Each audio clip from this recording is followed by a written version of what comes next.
Oftentimes when we design our headers in Divi, you get something like this, but it's not very straightforward to design a transparent header that looks like this. So there's several steps and several tricks that you need to be aware of in order for you to achieve this. And that's what I'm going to show you in this tutorial. And by the way, if you need a free header and footer template, I have that in the video description below. You can just download, install it, and it's very, very easy to install. All right, so what we're going to do is we are going to start off by creating a new template. And by the way, in your admin dashboard, you want to come all the way down here to theme builder and create a new template. So I'm going to come over here, build new template. So this template is going to be applied to just the home page. So I'm going to select home page and then click on create.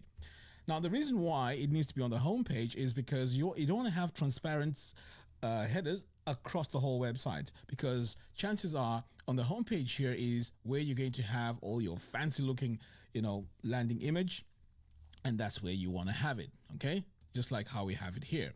Okay, so what we're going to do now is we are going to build this from scratch. So I'm going to delete this. Okay, and you may want to just rename this. You can say homepage transparent. Now let's click on add custom header, and then we're going to say build custom header. So this now is going to help us build this from scratch. And by the way, before we get started, I have a Divi 5 mastery course. It's only $27. This course has everything that you need to know about getting started with Divi 5. As you know, Divi 4 and Divi 5 are miles apart. Divi 5 has been built from the ground up. Therefore, it has quite a bit of a learning curve. So I want to save you hours going on the internet, going to documentation to find out how Divi 5 works. So this course pretty much has everything you need. And also I'll be adding new lessons and modules consistently so that you're up to date with all the latest features that Divi 5 has. And as I'm adding all these modules, I will not be charging you any extra. So this is $27. I may increase the price in the future, but if you purchase it today, you'll not be affected by the price increase. So the first thing we need to do is to click here on this plus button, and let's add one equal column, and we're going to have a menu. So let's go ahead and select it. The next thing we need to do is to go into our logo area here and add a logo. So I'm going to click here to add an image. So the logo I'm going to add is this one right here. Click on upload image. Now you can see it's really massive. There's a few things that we can do here to change that. And to do that, we're going to come over here to design, and then I'm going to go into menu text. So I just want to fix my colors here first. So first of all, I'm going to set this to 1.2 rem, okay, which is the text size. Right. In fact, 1.2 is too much. Let's go 1.1. Okay, there we go. So I've got 1.1 here. And I also need to make sure that this is aligned properly. I want the text all the way to the right, just like that. Okay, brilliant. And then finally, what I may want to do here is to change the link color. So I'm going to come over here, and this is the active link. So I'm going to set it to, something that can be visible on a dark background. And then for our menu color here, I'm going to set this to white. Okay, it's very important it's set to white because it's going to be on a dark background. All right, so with those two settings done, now it's time to fix our logo here because it's way too big. So I'm going to go to logo, and then we're going to go to sizing.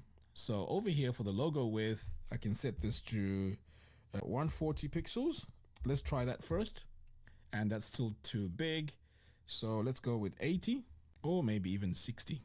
So you want to play around with this until you get a size that is perfect. Okay, so let's try 80. Okay, I'm going to go with 80. That's looking great. Now there's also a few settings that we need to do here, and that is to go into our section settings here and set it to transparent. So you're going to come down over here to color, and for our background color here, I'm going to click and then drag the slider all the way down until we get to 0. Now this means we have full transparency now. Okay, close out of here. We're going to do the same to our row settings as well.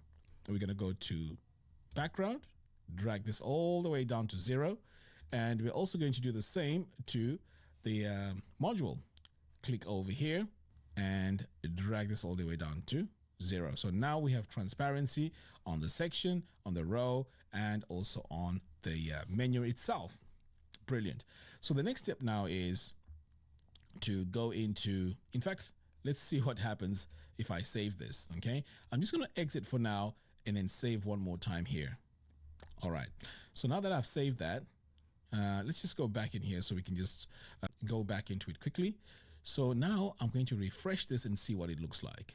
Okay, there we go. So now you can see the transparency hasn't worked, right? So in order for us to fix the transparency, we need to make sure we go into our row settings. Okay, it's very important we do that. We're going to go to advanced, and then we're going to go to position. So over here, by default, it's set to relative. Now we want to go to absolute. Okay, so you can see here it goes all the way to the left. So we want it centered like that. Okay, great. I'm going to hit save. Now the next thing I need to do is to just give this a bit of padding. Now making sure I'm on my section here. I'm going to set this to maybe 4 pixels. And this is going to be both to the top and the bottom.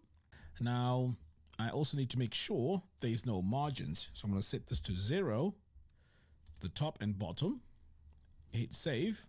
Now, sometimes it doesn't show up, so you need to make sure you refresh it a few times. There we go.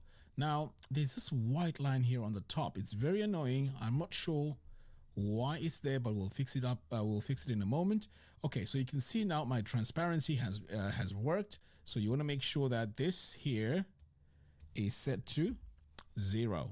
Okay, I'm going to hit enter. Excellent. So now I'm going to save this, refresh, and I'm sure this is a bug. It might need to be fixed very soon. There we go. So now we have our transparent header. So what we may need to do now is to make it sticky. So while I have my section selected here, I want to go to advanced scroll effects, sorry. And then we want to make sure that this sticks to the top. We hit save. And then let's try and refresh this and see if that works. There we go. So now it sticks to the top, which is fantastic. So there you have it. This is your transparent header. And you can see now that if I click on, let's say, for example, my product, it does not show the transparency. And that is because if I come back over here to, let's exit here so I can show you, this template here only applies to the home page, as you can see. So you can have transparency applied to certain pages across your website. So it's pretty much up to you how you set it up. But this is how you have the transparency on a homepage alone without affecting everything else. Anyway, let me know what you think. Thank you very much for watching, and I'll see you again in the next one. Take care.